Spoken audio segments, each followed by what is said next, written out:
Saudações, eu sou o Marcos Valério XR, no dia 26 de fevereiro de 2022, gravando hoje um vídeo no sentido oposto ao que eu gravei ontem, que tinha um tom mais pessimista, mais sombrio a respeito do contexto atual.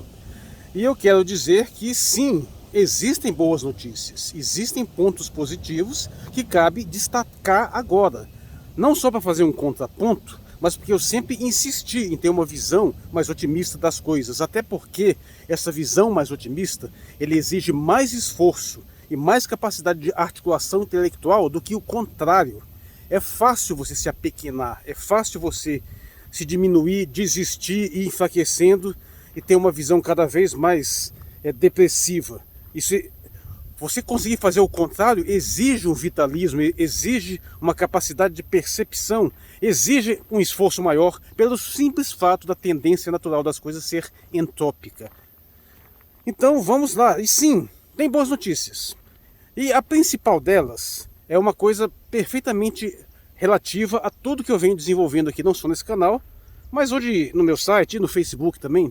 Por sinal, se por acaso alguém que não é inscrito lá no meu Facebook, dá uma olhada lá, porque eu tô na dúvida se eu abandono o Facebook ou se eu insisto mais um pouco, porque se tornou um ambiente muito complicado de você postar as coisas, porque está havendo um policiamento incomensuravelmente mais invasivo do que qualquer coisa parecida aqui no YouTube. Inclusive aqui no YouTube eu posso falar do Facebook, eu posso colocar links para o Facebook à vontade.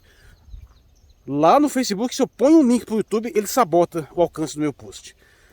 Então eu estou pensando, tem que fazer umas experiências, né? E tocar mais nesse assunto que está sendo cada vez mais policiado, para ver se eles me derrubam. E eu nunca fui punido pelo Facebook, por sinal, apesar de eu dizer coisas que não são do interesse da plataforma. Mas fechando esse ponto, a questão é que uma das coisas que eu mais tenho insistido é que existe uma forte pretensão, um plano de dividir rigidamente a sociedade em uma esquerda e direita farsescas, completamente alienadas, como é o caso dos próprios Estados Unidos em si, né? Entre um bloco republicano e um democrata. Então a ideia é você forçar uma associação falsa de que para você, por exemplo, fazer uma defesa dos direitos econômicos, da prosperidade econômica da classe trabalhadora, você também tem que fazer ao mesmo tempo uma defesa de pautas culturais completamente alienantes, como defesa de aborto, de casamento gay, essas coisas todas, e que ao mesmo tempo você poder fazer uma defesa dos valores familiares, você tem que fazer defesa do liberalismo econômico. Então essa tem sido a imposição que as elites plutocráticas têm feito sobre a sociedade por meio de manipulações e think tanks muito bem financiados. No entanto, os fatos, especialmente nos últimos anos, têm colocado radicalmente em xeque essa pretensão, porque tem ficado muito evidente que essa divisão é farsesca, tem ficado claro que isso não funciona. Vamos pegar o exemplo do Brasil. Durante muito tempo nós tivemos uma divisão muito rígida, por exemplo, entre o PT e o PSDB, como se fosse a esquerda e a direita, né? Apesar de que já era problemático, mas era coisa que se vendia. O PSDB enfraqueceu demais e foi substituído pelo bolsonarismo, né? Então formou-se mais uma vez essa dicotomia. Mas depois do governo Bolsonaro, especialmente depois de uma série de fatores aí relativos à pandemia, essa questão internacional, foi ficando evidente uma série de recortes que não eram previstos. Então, por exemplo, aquela direita que se uniu todinha em torno do projeto bolsonarista se fragmentou. E hoje é nítido que tem uma direita antibolsonarista. Tanto uma direita liberal antibolsonarista, quanto uma direita conservadora que também é antibolsonarista. Parece que é bem menor, mas tem. Ou seja, ficou evidente que você não pode sintetizar toda uma vastidão de possibilidades ideológicas, de visões de mundo, dentro de um mesmo bloco fechado. Isso ficou claro e também está ficando de uma forma mais progressiva, mais lenta, mas está ficando cada vez mais claro isso na esquerda também. Algumas lideranças estão deixando muito claro, fazendo essa crítica, infelizmente utilizando o nome de identitarismo, né? Mas está ficando claro que há um problema sério dentro da esquerda também e que há uma distinção clara entre uma esquerdinha new age, toda aburguesadinha, e uma esquerda mais raiz. Então isso está ficando evidente. E o fato de haver essa percepção cada vez maior de que a situação é muito mais complexa do que dois times, do que uma divisão maniqueísta de um lado e de outro, o simples fato de começar a ficar cada vez mais claro que existe essa maior complexidade, é uma excelente notícia, porque força as pessoas a se darem conta que não é simples questão de você aderir a uma opção binária. O treco é mais longo, mais amplo, mais profundo do que tem que ser. Curioso, né, até usar esse termo binário, porque nós estamos diante de um assédio da neo-esquerda onde o sexo não é binário, sabe? Eles têm uma infinidade de variedade de gêneros, mas a raça é, né? Ou você é branco ou você é negro, né? Porque pegaram o pardo e colocaram na categoria de negro. Então dizendo que o índio é negro. Mas assim, no que se refere à amplitude das possibilidades ideológicas, evidentemente não é binário. E isso tem sido muito interessante, não só no Brasil, isso tem sido percebido internacionalmente também. Até mesmo pela proeminência da Eurásia, tanto na figura da China quanto da Rússia, que está deixando muito clara uma oposição contra esses valores econômicos ocidentais, ao mesmo tempo que faz uma oposição a esses valores culturais, subvertendo o teatro de marionetes farsesco que tenta dividir tudo entre uma esquerda fajuta e uma direita fajuta. Então, a imagem que eu quero colocar é que você tem que abandonar aquele pensamento que dá para resumir tudo entre dois times estanques, assim como se fosse um tabuleiro de xadrez, por mais que eu goste de xadrez, e que existe o lado A e o lado B, o branco e o preto, e no caso é o vermelho e o azul, qualquer coisa assim, e que isso resume tudo, quando na realidade você tem várias forças em jogo. E só que também você perceber que há recortes, aí, que há conflitos internos, não é suficiente para uma devida compreensão. Agora é condição necessária para que você perceba melhor as sutilezas e toda a encrenca que nós estamos passando. Como eu sempre vou insistir, o verdadeiro recorte de oposição é entre os interesses de uma grande maioria, interesses esses que são em grande parte objetivos, concretos, e os interesses de uma pequena minoria, muitíssimo poderosa, e que frequentemente são interesses puramente subjetivos.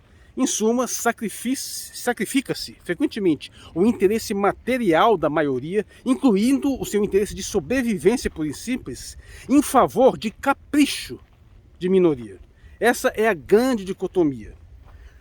É a única dicotomia? Não, claro que não. O universo é mais complexo do que isso. Mas é a dicotomia que mais importa. E essa dicotomia tem sido escondida em prol de uma falsificação, onde faz essa divisão entre esquerda e direita, de uma esquerda que finge ser uma defesa generalizada dos interesses da grande maioria, mas que no máximo faz uma defesa parcial. Ao passo que a direita também faz uma defesa parcial. E elas ficam simulando essa briguinha aí, farsesca. E de uma certa forma, isso está ficando bastante claro no bolsonarismo. Só não está mais claro também porque, infelizmente, a desgraça da grande mídia continua apoiando integralmente o projeto do Paulo Guedes e essa temática não entra muito na discussão.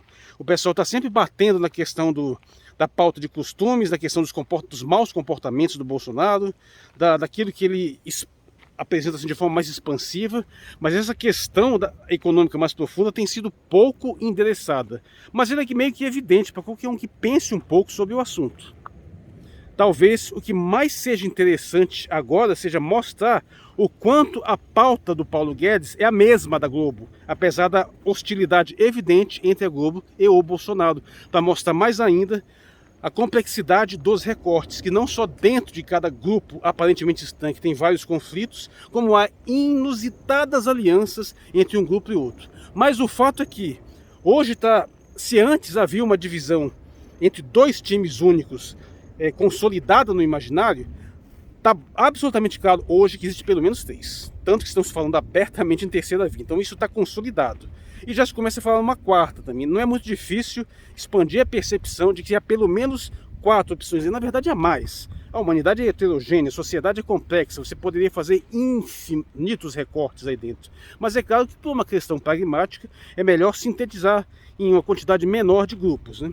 E sim, lembrando que nem mesmo essa divisão entre os interesses da elite e os interesses da imensa maioria é suficiente para esgotar a temática. Claro, um cenário ideal seria que a gente estivesse discutindo exatamente as complexidades e as subdivisões dessa divisão aí, mostrando em que pontos determinados segmentos da grande maioria trabalhadora se conflitam entre si, em que pontos também os interesses da elite estão conflitando entre si, os cruzamentos, isso, a grande discussão seria essa, mas a gente não consegue chegar nem direito na percepção óbvia dessa dicotomia em si.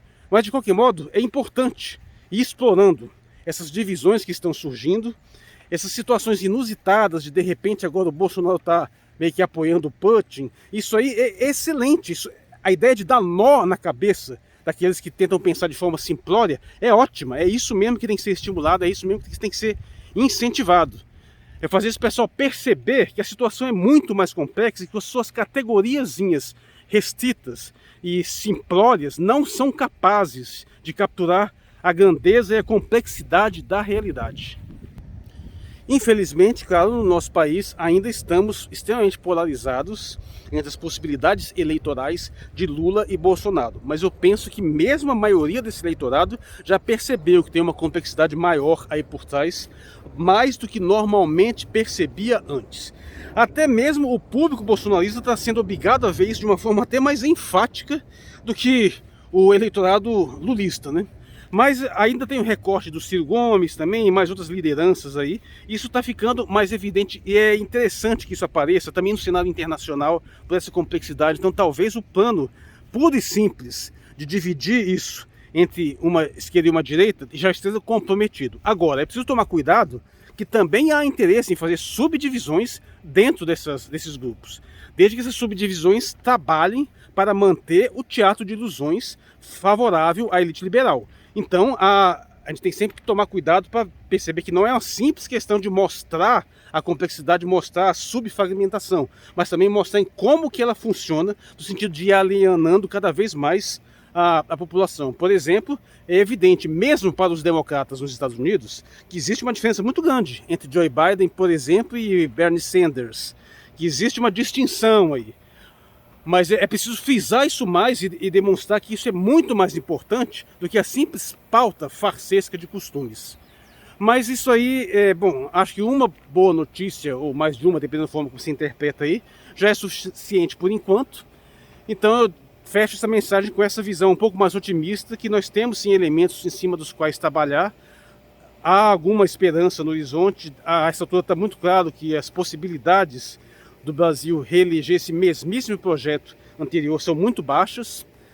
E bola para frente. Eu sou o Marcos Valério XR, no dia 26 de fevereiro de 2022. Obrigado por sua atenção.